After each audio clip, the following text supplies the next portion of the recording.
people, welcome back to our channel. Welcome back to another new video of our channel. তো আজকে already সবাই জানে যে আমরা ব্যাঙ্গালোরে এসেছি, কিন্তু এতদিন আমরা ছিলাম হচ্ছে কি কোথায় যেন ছিলাম আমরা? আমরা 5 স্টার হোটেলে ছিলাম। হ্যাঁ, আমরা ছিলাম ডাবল ট্রি সুইটসে বাই হিলটন। তো এখন আমরা আমাদের নতুন ফ্ল্যাটে শিফট করেছি, মানে শিফট করেই নিই এখনও অবধি, জিনিসপত্র আমাদের কিছুই আসেনি এখনও অবধি। জাস্ট আমরা কাল থেকে এখানে স্টে করছি, আর এখানে আজকে অবধি কাজ হচ্ছিল। তো আজকে ক্লিনিং অ্যান্ড পেন্টিং এসব কিছু হচ্ছিল, তো এখনই জাস্ট কমপ্লিট হয়েছে। তো ভাবলাম তোমাদেরকেও একটা লুক দেখিয়ে দিই আমাদের নিউ ফ্ল্যাটে। তো চলো আমার সাথে সাথে তোমরা আরেকবার ট্যুর করে নাও আমাদের নিউ ফ্ল্যাটে।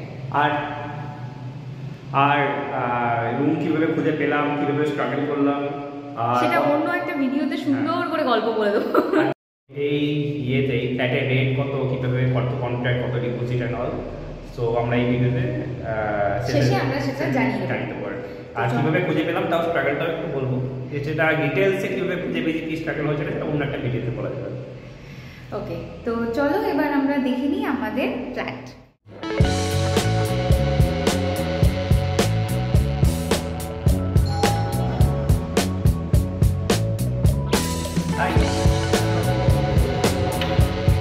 এটা হচ্ছে আমাদের এন্ট্রান্স, আর এটা হচ্ছে মেইন ডোর।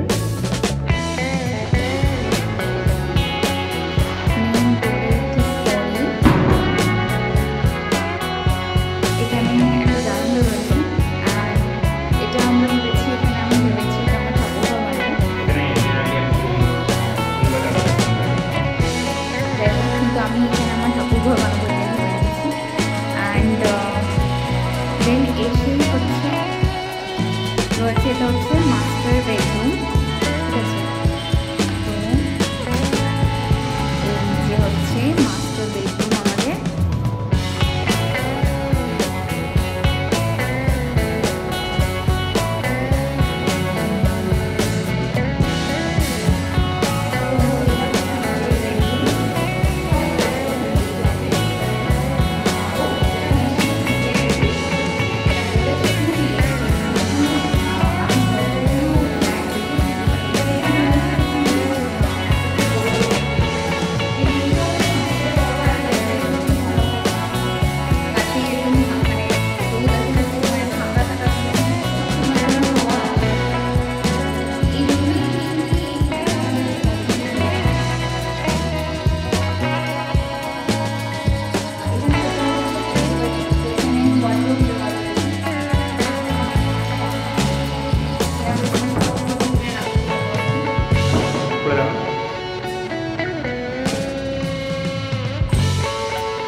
স্পেস রয়েছে, যথেষ্ট স্পেস রয়েছে।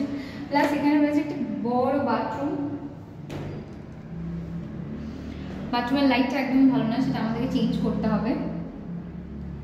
ওকে, এবার পটি দেখানোর মধ্যে একদমই ইন্টারেস্টেড নই আমি, তো চলো অন্য রুমে যাওয়া যাক। তো নেক্সট হচ্ছে রয়েছে এখানে একটা স্পেস রয়েছে, আর এই স্পেসটাতে এখানে হচ্ছে একটা কমন বাথরুম রয়েছে, যেটা বাইরে যদি কেউ থাকে আর সে হচ্ছে এই বাথরুমটা ইউজ করতে পারে। এখানে একটা সিঙ্ক দেওয়া রয়েছে, আর এই বাথরুমটাও মোটামুটি, এই বাথরুমটাও অনেকটাই স্পেস রয়েছে। এটা ইন্ডিয়ান টয়লেট রয়েছে আর কি। তো এখানে শাওয়ারও রয়েছে, অ্যান্ড এখানে যদিও গিজার নেই। তো this is our second bedroom. এটা হচ্ছে বেডরুমের এন্ট্রান্স, অ্যান্ড এই বেডরুমটা যেহেতু সেমি ফার্নিশ, তো এখানেও একটা ওয়ার্ডরোব দেওয়া আছে, অ্যান্ড জাস্ট একটা ফ্যান রয়েছে, আর উপরে বাম রয়েছে আর কি, তো সেখানে নিজেদের জিনিসপত্র রাখা যেতে পারে। আর এখানে অনেক বড় একটা জানলা রয়েছে, আর এদিকেও জানলা রয়েছে, তো ভেন্টিলেশন কোনো অভাব হবে না, ভেন্টিলেশন অ্যান্ড সানলাইটের কোনো অভাব হবে না। এই জানলাটা অনেকটাই বড়, কিন্তু এটার কোনো প্রপার ইউজ আছে কিনা আমি জানি না, কারণ এই জানলাটা খুললে অনেক ধুলো আসবে, কারণ রাস্তাটা কোনো রিপেয়ার হয়নি, অনেক ধুলো আসবে। কারণ একদমই রোড সাইডে, যেহেতু খুব মুশকিল এই জানলাটা খুলে রাখা, কিন্তু অনেক বড় জানলা, সানলাইট অনেক আসবে, কিন্তু হাওয়ার ব্যাপারটা বলা যাচ্ছে না, এটা কতক্ষণ খুলে রাখা যেতে পারে, খুব ডিফিকাল্ট ব্যাপার।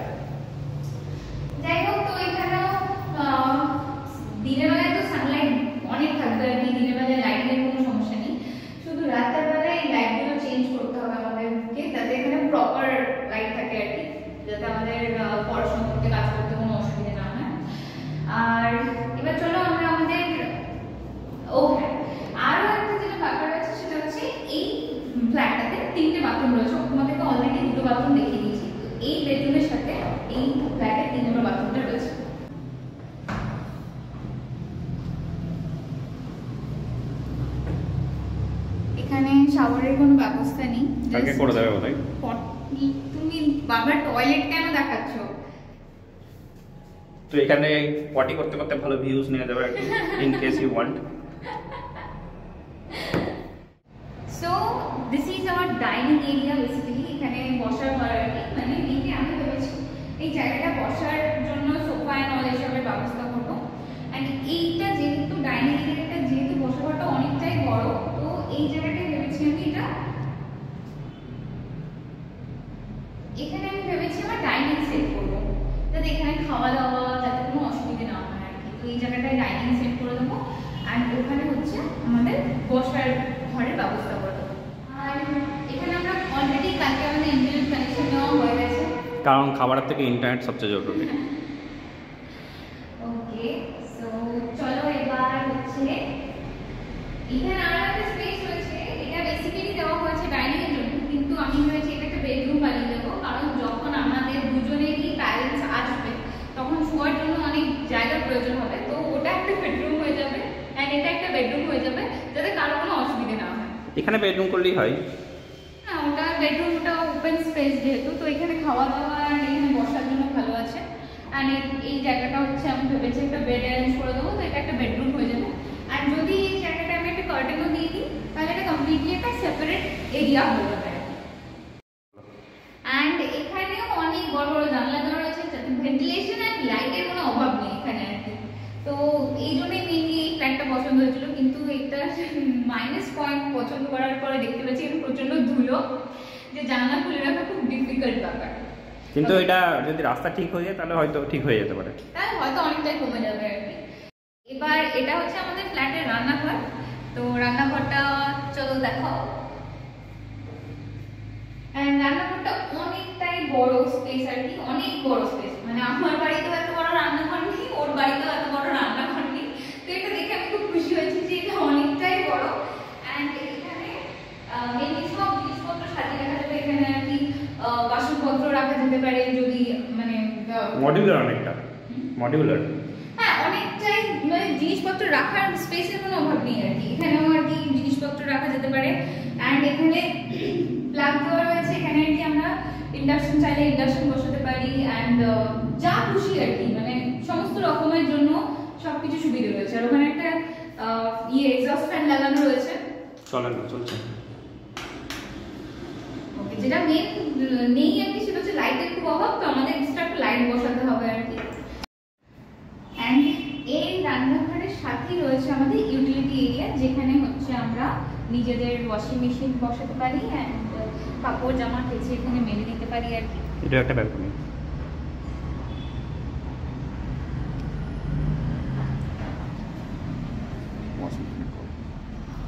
আর এখানে ওয়াশিং মেশিনের জন্য এখানে এক্সট্রা করে আর কি ট্যাপও বসানো রয়েছে, ইয়েও আছে, সুইচ বোর্ড দেওয়া রয়েছে আর কি। পার্ট যেটা মিসিং হয়ে গেছে, যেটা মিস হয়ে গেছে আমাদের, সেটা হচ্ছে এখনো পর্যন্ত এই ফ্ল্যাটের মেন যে অ্যাট্রাকশন, যেটা দেখে আমাদের সব থেকে বেশি, যেটা আমার মানে আমার মেইন ক্রাইটেরিয়া ছিল ফ্ল্যাট পছন্দ করার, যে একটা ব্যালকনি থাকতে হবে যেখানে আমি রোদটা পাবো। যদিও সেখানে রোদ আসে না, বাট স্টিল আমি ব্যালকনিটা দেখাতে চাই। তো চলো।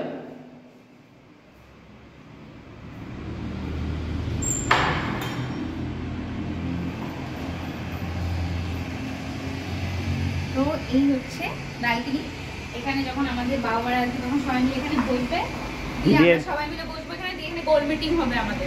ধুলো খাবো না, যখন রাত্রেবেলা আসবে তখন আমরা গরমকালে আর কি এখানে আসবো, খাওয়া নেবো, অ্যান্ড আমরা গল্প করবো আর কি।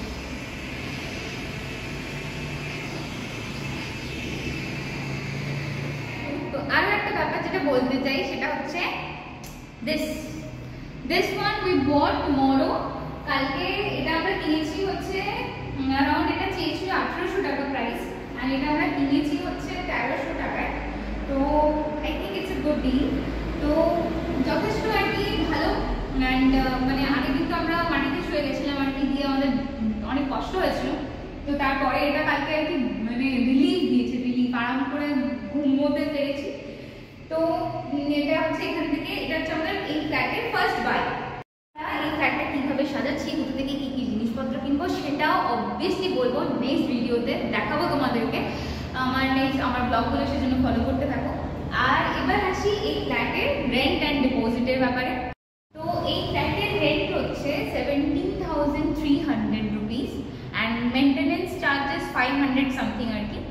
তো আই থিঙ্ক এই এত বড় ফ্ল্যাট এই ব্যাঙ্গালোরের মতো জায়গায় আর কি 17,000-এ পাওয়া মানে অনেক বড় ব্যাপার। সোসাইটিতে মোটামুটি 30,000 নিয়ে যেত। হ্যাঁ, সোসাইটিতে 30,000 মানে অনেক কম আর কি। 40,000 45,000-এর নিচে আর কি মানে 3 BHK পাওয়াটা অসম্ভব ব্যাপার। 2 BHK ইভেন অসম্ভব ব্যাপার। 1 BHK অ্যাভেলেবল রয়েছে, কিন্তু 2 BHK পাওয়াটা অসম্ভব ব্যাপার। তো এখানে যথেষ্ট ভালো একটা এরিয়ার মধ্যে অ্যান্ড অনেক বড় স্পেস আর কি 17,000-এ। মানে তোমরা অবভিয়াসলি যখন যদি আসো ব্যাঙ্গালোর অ্যান্ড যদি খুঁজতে হয় দেন বুঝতে পারবে যেটা ভীষণ ভালো ডিল আর কি।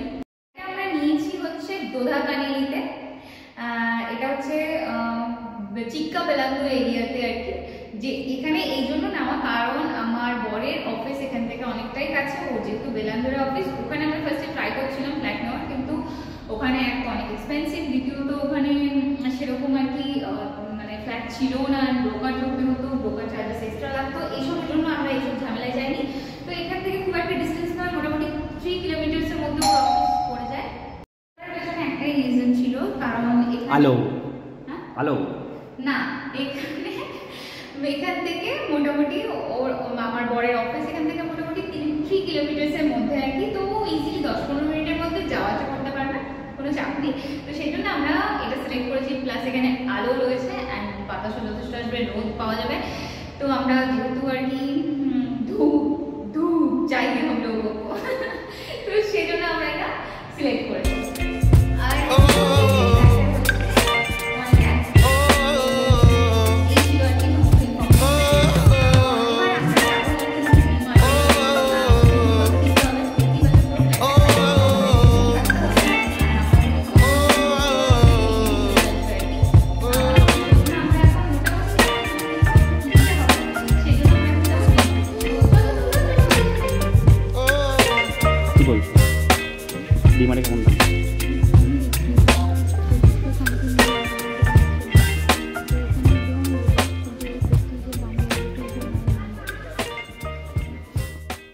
এই ছিল আমাদের আজকের ব্লগ। দেখা হবে আবার নেক্সট ব্লগে।